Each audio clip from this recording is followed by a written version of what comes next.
사랑에는 여러 가지 사랑이 있잖아요.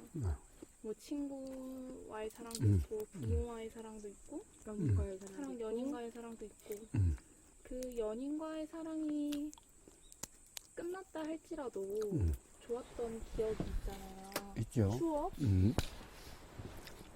그러면은 그거는 사랑이 끝났다고 할 수 없지 않나요? 그 추억이 추억은 추억이지. 네. 추억은 추억이지. 그러니까 이제 통상 우리가 추억은 되게 어떻게 남아요? 우리는 사진으로 남기죠. 네네네. 이제 추억을 남기는 가장 좋은 방법은 사진이잖아요. 그쵸. 사진은 사진이에요. 그쵸. 그러니까 사진이 지금 이 순간의 현실 또는 실제가 아니잖아. 네. 그러니까 사진이라는 것은 과거 그때 그 순간의 그 순간의 모습이죠. 네. 그것도 긴 것도 아니라 찰나예요. 그러니까 그 사진은 어때요? 흘려 보내야 되는 건가요? 문제는 사진대로라고 하는 것은 없었어요. 네. 그러니까 사진대로가 없었으니까 흘려보내고 말 것도 없는 거야. 아, 사진이란 것이 착각이에요. 왜 그래요? 제가 느낀 거니까. 아니. 우선 사진이란 것이 뭔지부터 한번 이야기해 봅시다. 사진을 봐요. 카메라를 이렇게 찰칵 찍는 거죠. 네. 찰칵 찍어요. 그래서 좋은 카메라는 어떤 카메라죠? 셔터 속도가 빠른, 조르기의 속도가 빠른 게 좋은 카메라죠. 네. 왜 그러냐? 사실은 우리 이 사람이라고 하는 또는 이 나무라든 이 모든 것이 한순간도 고정되어 있지 않다라는 거예요. 한순간도 고정되어 있지 않으니까 사실은 우리는 이렇게 안 변한 것 같은데 사실 한순간도 고정되어 있지 않다는 것은 매 순간 다르다는 거죠. 머무는 시간이 없어요. 예를 들면 사람이라고 하는 것이 이 세포로 하면 예를 들어서 하면 세포라는 것은 이 사실이 아니지만은 어떤 조건 하에서의 현상이지만은 우리는 지금 이런 현상보다는 더 자세하게 본 게 세포잖아요. 네. 세포라는 게 아마 이 사람이라고 하는 이 현상의 어마어마한 숫자일 거예요. 네. 그런데 100일이면 그게 완전히 바뀐대요. 즉 기존의 세포는 온전히 없어지고 새로운 세포로 완전히 바뀌는 거죠. 네. 그런데 100일에 이게 이 세포의 숫자가 사람이라고 하는 이 현상의 세포의 숫자가 아마 어마어마한 숫자일 거예요. 그러면 100일에 바뀐다는 것은 이게 1분마다 바뀌는 것도 아니에요. 1시간마다 바뀌는 것도 아니에요. 사실은 한순간도 똑같은 것이 없다라고 하는 증거일 뿐이야. 네. 그럼 사진이라는 것은 뭐예요? 어떤 순간에 찰칵 찍는 거잖아요. 네. 근데 셔터 속도가 아무리 빠르다 하더라도 네. 가령 예를 들어서 256분의 1초로 갑시다. 네. 이 사람의 몸의 세포의 나고 죽음은 그것보다도 더 빨리, 그러니까 그것보다 더 빨리 나고 죽음이 있는 거예요. 그러니까 256분의 1초라고 하는 그때의 현상은 이 지금 나고 죽고 있는 어떻게 보면 변화를 찍은 거예요. 실제 그때 그 순간의 실제를 찍은 게 아니라 이렇게 변화하고 있는 걸 찍은 거예요. 네. 그러니까 이 변화하고 있는 걸 찍으니까 셔터 속도가 느리면 느릴수록 흐려져요. 무슨 말인지 알겠죠? 네. 그럼 셔터 속도가 빠르면 빠를수록 실제에 가깝게 찍을 수가 있어. 네. 그런데 아무리 빨라도 실제 자체를 찍을 수가 없어. 그 말은 결국 실제라고 하는 것은 이 형상으로, 모습으로 표현할 수가 없다라는 거야. 기술이 더 발전해서 셔터 속도가 엄청나게 빠르다 하더라도 결국 그것보다 더 빠를 수는 없다라는 거예요. 그러면 아무리 빠른 걸 찍어도 실제를 찍는 게 아니라 나고 죽고 하는 어떻게 보면 이런 현상을 찍는 거기 때문에 네. 사람이라고 하는 실제를 찍어낼 수가 없어요. 그럼 그 사진은 뭐야? 실제의 사진이 아니라 어떻게 보면은 실제가 아닌 그런 모습이야. 그런데 그 모습을 가지고 우선 실제라고 하는 것부터 착각이고 사진대로의 과거는 그러니까 없었던 거야. 네. 그렇잖아요? 네. 그쵸. 네. 우선 이제 사진이라는 것은 그런 거예요. 사진이라는 것은 그런 거예요. 자, 그런데 이제 어쨌든 사진이라는 것에 다시 보면은 그러니까 그때 그 찰나의 현상일 뿐이었잖아. 네. 응? 아무리 빠르다 하더라도 그때 그 순간 찰나의 현상이었어.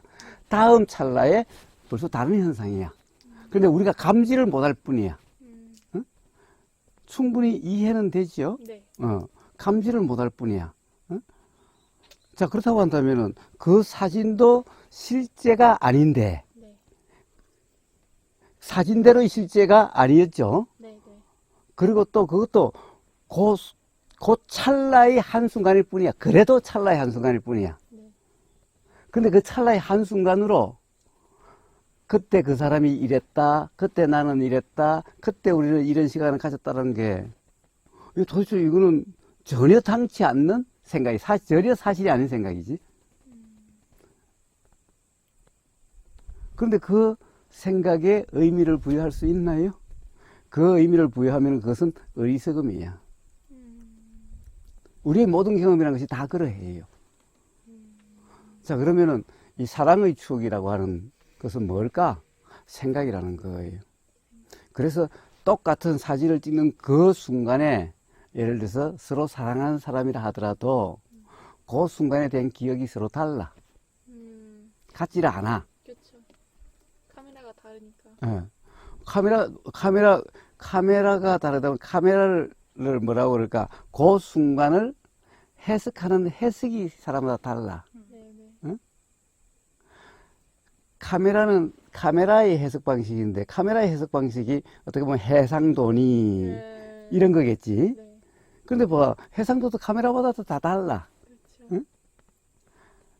그것보다도 더 사실은 그거는 그대로 있는 그대로라도 그래도 가능한 그렇게 해서 해상도가 그렇지만은 사람의 인식 해상도는 생각에 따라 다르기 때문에 사실은 서로 같은 시간을 가졌다는 것은 착각이라는 거야. 실제로 생각은 달라. 그래서 기억이 달라.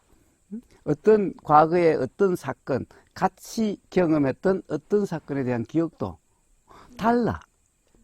그래서 어떤 사람은 좋다 그러고 어떤 사람은 돌이켜보니 참 끔찍했다 그러고 이럴 수도 있는 거야, 심지어는. 그렇죠. 응? 둘 다 똑같은 정도, 똑같은 감흥 정도, 똑같은 해상도로서의 기억이란 없어. 불가능해, 그런 것은, 사람마다. 네.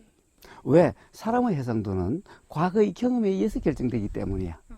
근데 사람마다 과거의 경험이 달라. 그러니 어떻게 같은 해상도가 사진이 있을 수가 없어.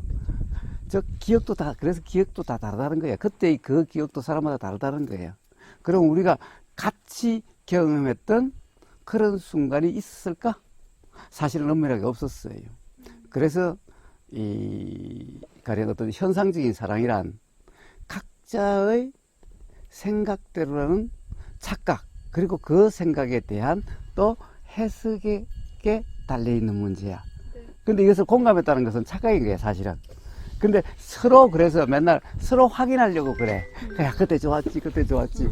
그런데 이 말을 반박하기가 그렇잖아. 그렇죠. 상대방이 좋다고 그러는데. 그러니까, 그래, 좋았지, 좋았지. 사실은 이런 경우가 많은 거야. 응? 자, 이진님의 친구 간에 어떤 같이 경험했던 어떤 순간에 대한 그 경험을 서로 대화한 것을 한번 되새겨봐요. 네. 그때 이제 상대방을 판단하지 말고 네. 이진님 자신이 어땠는가, 상대방이 참 좋았지, 그때 이랬지라고 그랬을 때 이진님이 솔직히 상대방이 말하는 그 정도 또는 똑같은 그런 감흥이었을까? 아니면 좀 있어요. 그래요. 봐요. 모든 사람이 사실은 그래. 서로 사랑한다라고 하는 또는 사랑했다라고 하는 그것까지도 다 그러한 거예요. 내가 너무 잔인하나? 근데 이게 사실이라는 거야. 그러면은 그래서 이제 기독교에서는 하나님 사랑이 하나님이 주신 사랑이 가장 고귀하고 좋은 사랑이고 그런 논리대로 근데 또 예. 제가 똑똑하다고 가장 똑똑하다고 생각하던 학원 선생님이 계셨는데요. 약간 좀 현인이라고 느껴지시는 분. 그분은 그러시더라고.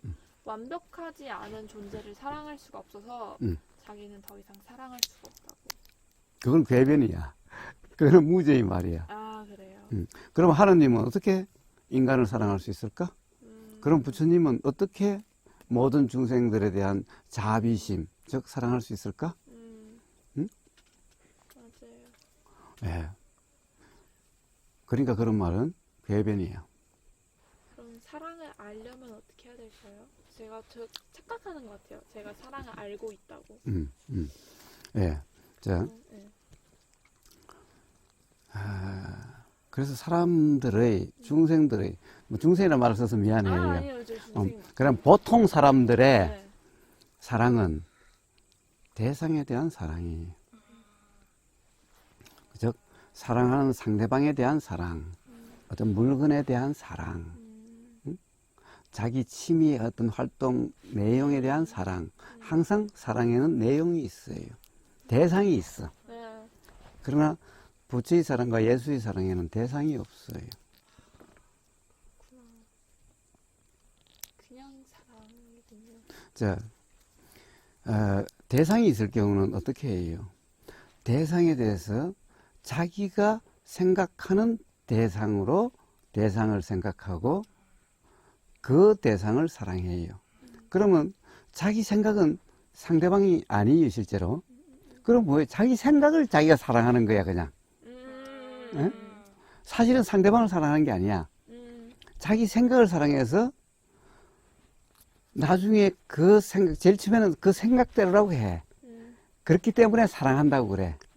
그런데 살다 보면은, 가깝게 지내다 보면은 내 생각과 맞지 않다는 게 자꾸 보여.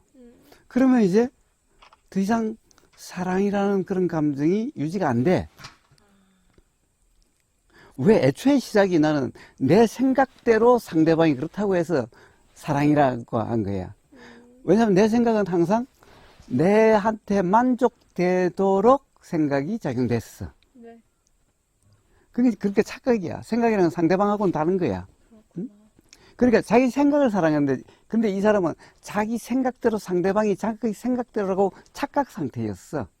그래서 무지하다라고 그래. 그러니까 나중에 자기 생각대로가 아니라는 것이 점점 드러나는 거야. 같이 지내다 보면은. 그렇죠. 그러면은 이제 싫어하기 더 이상 사랑하지 않고. 사랑하다는 감정이 되질 않아. 오히려 점점 실망감과 이제 자기가 사랑한다고 믿었는데 심지어는 배신감까지 느껴지고 이렇게 되는 거야. 그래서 상대방을 더 그러면은 내 생각대로 바꾸려고 그래. 자, 그러면 이제 서로 괴롭게 되기 시작을 해. 그래서 결국에는 어떻게 돼? 서로 원수처럼 돼. 이게 세상 사람들의 사랑이에요. 그래서 뭐예요? 사랑한다는 이름으로 심지어 사랑했던 사람을 죽이기까지 해. 그건 뭐예요? 사실은 자기 생각대로의 사랑 속에 빠졌기 때문에 결국 내 생각대로 상대방이 그렇기를 바래. 욕심이야. 욕심이 충족되지 않으면 화로 되고 그 화가 커지면은 폭력으로 드러나게 되는 거예요. 이게 세상 사람들의 사랑이. 그렇지 않아요? 그런 현상은 수없이 보이죠? 자, 그렇다고 해서 너무 비관적으로 생각할 건 없어. 그럴 건 없어. 자, 그러면 진정한 사랑이란 없는 건가? 아, 진정한 사랑은 있는 거예요. 진정한 사랑은 있는 거예요. 그렇기 때문에 사랑이란 말이 있고, 그래서 하느님은 사랑이다, 예수님은 사랑이다, 부처님은 사랑이다라는 말이 있는 거예요. 그럼 진정한 사랑이란 뭔가? 대상에 대한 사랑이 아니라 이 대상을 사랑한다는 것은 어쩌게 해야겠나? 뭐라고 그랬어요? 내 생각으로 대상을 규정하지 않습니다 그랬어요. 그러니까 내 생각으로 규정하지 않으면은 착각도 없고 실망할 것도 없고 그래요. 그런데 내 생각으로 규정하지 않으면은 어떻게 되느냐? 사실은 그 경험 상태가 부처님이 말씀하신 진정한 행복이라고 하는 이런 경험 상태가 되어져. 네. 이해가 안 되면 경험을 해봐야 알아. 이 맛은 보여줄 수가 없어. 네, 무슨 말인지 조금 알 것 같아요. 무아가 되어야 사랑의 상태가 되어야 비로소 모든 것들을 사랑할 수 있다. 그래요. 자, 그러니까 모든 것을 사랑한다는 것은 지금 앞에 있으면 앞에 있는 사람을 사랑할 수 있고 누구든 누구든 누가 앞에 나타나더라도 똑같은 사랑 상태가 될 수가 있는 거예요. 이게 바로 그래서 하느님의 사랑은 무차별, 그러니까 이 평등한 사랑이라고 하는 이유가 거기 있는 거예요. 응? 자, 그러니까 뭐가 나타나든 뭐든 다 거기에 대해서 내 생각으로 규정함이 없으니까 싫어한다, 미워한다, 거부감이다, 실망이다 이런 것이 있을 수가 없어요. 자, 그러면 그때의 마음 상태일 때는 상대방이 괴로워하면은 거기에 대해서 연민심이 생기고 상대방이 좋으면은 나도 좋고, 응? 자, 이렇게 되어지는 거예요. 네네. 자, 그런 상태란 어떻게 돼요? 봐요, 그 자체가 행복 상태예요. 응? 자, 내가 행복하면은 봐요, 주변 사람이 나 때문에 괴로울 일은 없겠지? 최소한 바로 나와 이렇게 이 어떻게 보면 지금 이 경험 상태에 있는 보이고 들리고 이런 대화 상태에 있는 그 사람에게도 나쁜 영향을 줄 리는 없는 거지. 우리가 옛날부터 웃는 얼굴에 침 뱉으려 하듯이 봐요, 이 상태가 괴롭지 않고 이 상태가 불필요하지 않는 사람 입에서 거친 말이나 악한 말이 나올 수가 없는 거잖아요. 네네. 자, 이렇게 사랑이란 이러해요. 이게 진정한 사랑이에요. 예수님의 사랑이라고 부처님의 사랑이 이러해요.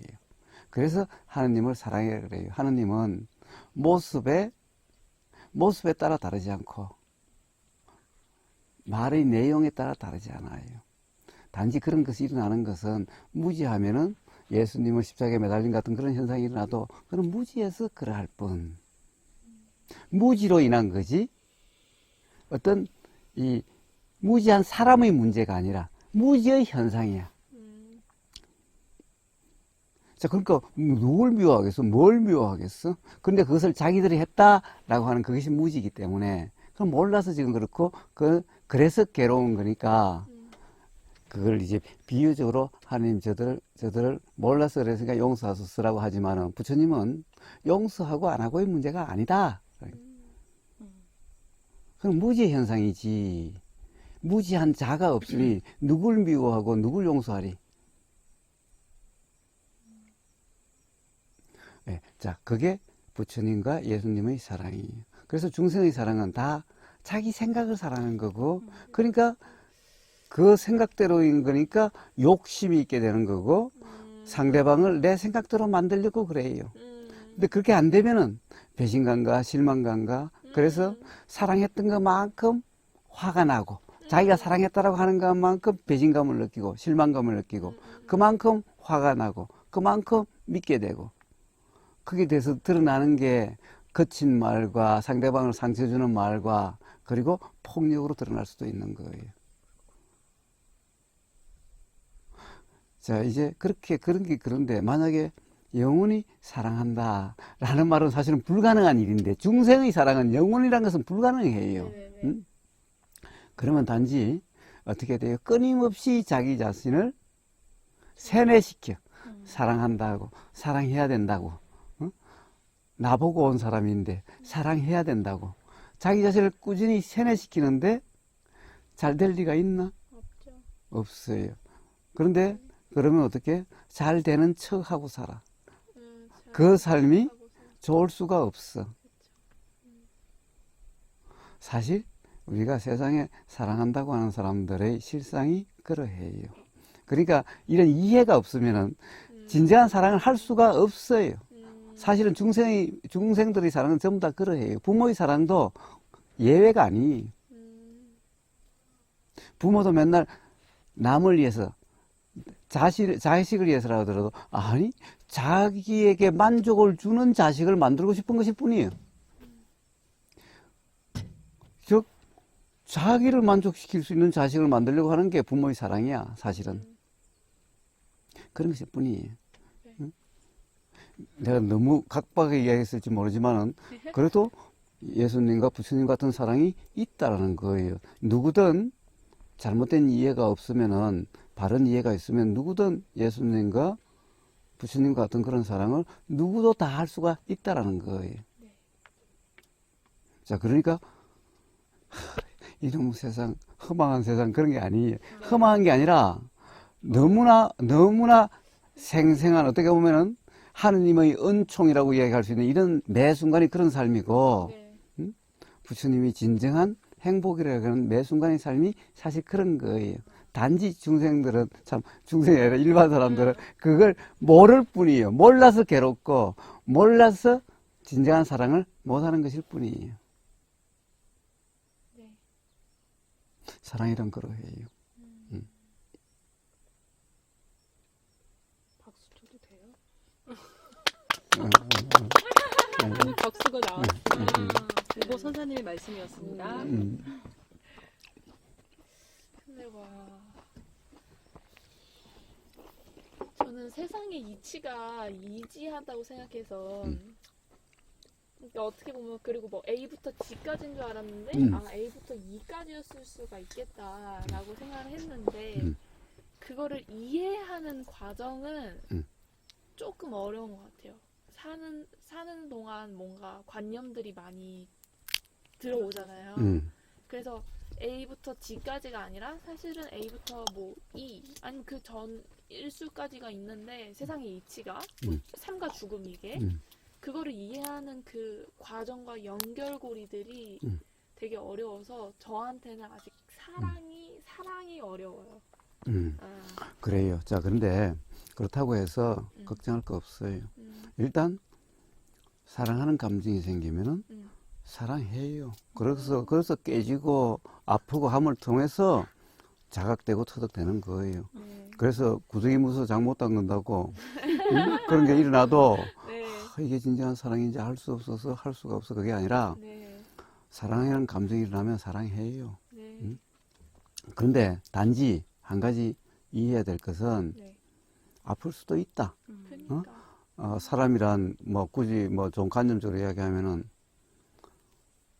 예수님이나 부처가 못된 사람이기 때문에 사랑으로 실망도 있을 수 있고 아픔이 있을 수 있다. 그런데 우리는 그런 과정의 경험을 통해서 자각으로서 예수님이나 부처님 같은 그런 자각에 이를 수 있고 그래서 진정한 사랑이 있을 수 있는 거지. 그런 경험 없이 그런 아픔 없이 그렇게 될 수는 없다라는 거예요. 누구든 바로 삶의 그런 아픈 경험 그런 것을 통해서 삶이란 것이 무엇인지가 자각이 되는 거고 그렇게 진실한 사랑도 할 수 있고 진정한 사랑도 할 수 있고 그렇게 자유의 삶이 되는 거예요. 그래서 기독교에서는 시련은 하나님의 은총이라고 얘기하는 거예요. 그리고 불교에서는 부처님은 이 괴로움이라는 것은 철저히 경험이 돼야 되는데 이것은 성스러운 진리라는 거예요. 그러니까 이게 나쁜 게 아니라는 얘기죠. 봐요. 하나님의 은총이라고 여기는 성스러운 진리라고 이야기하니. 응? 그래서 그 성스러운 진리는 왜 그래요? 누구나 괴로움을 통해서 어떤 이 사람이나 자기 자신이나 세상에 대한 의문이 일어나고 그 의문을 통해서 자각, 깨달음이 일어나고 그 깨달음, 즉 진리에 대한 자각으로서 자유로운 삶이 되는 거예요. 그 자유로운 삶의 상태가 진정한 사랑이라고 이름하는 그런 상태인 거예요. 자, 그러니 삶에 대해서 머뭇거릴 필요가 없어요. 단지 그러한 사실을 이해를 하면 돼. 그러니까 내가 사랑하면 실패하면 안 되고 미움이 일어나면 안 되고 영원히 해야 돼 라고 하는 그게 무지. 그러면 무지에 무지가 더해진 거야. 그거는. 자, 그래서 머뭇거릴 거 없어요. 그런 마음이 일어나면 그런 마음이 일어나는 대로의 삶. 대신에 어떤 또 아픔이 일어나면은 그러면은 아, 내가 뭔가 잘못된 이해가 있었구나 라고 하는 그런 경험이고 그런 경험으로서 어떤 진리가 뭘까? 도대체 삶이란 뭘까? 사회란 뭘까라고 하는 의문이 나고 그런 의문을 통해서 자각이 있게 되는 거예요. 그렇게 자유로워지는 것이니 만약에 그런 경험이 없다면은 자각도 있을 수 없고 그러면 대자유의 삶이나 진정한 사랑은 해볼 수도 없게 된다라고 하는 이런 꼴이 돼버리는 거예요. 그래서 구더기 무서워서 장 못 닦으랴 라고 하는 이런 속담도 있게 된 거예요. 자, 그래서 마음껏 사랑하고 마음껏 그렇게 살아봐요. 이 부분이 이걸 찍어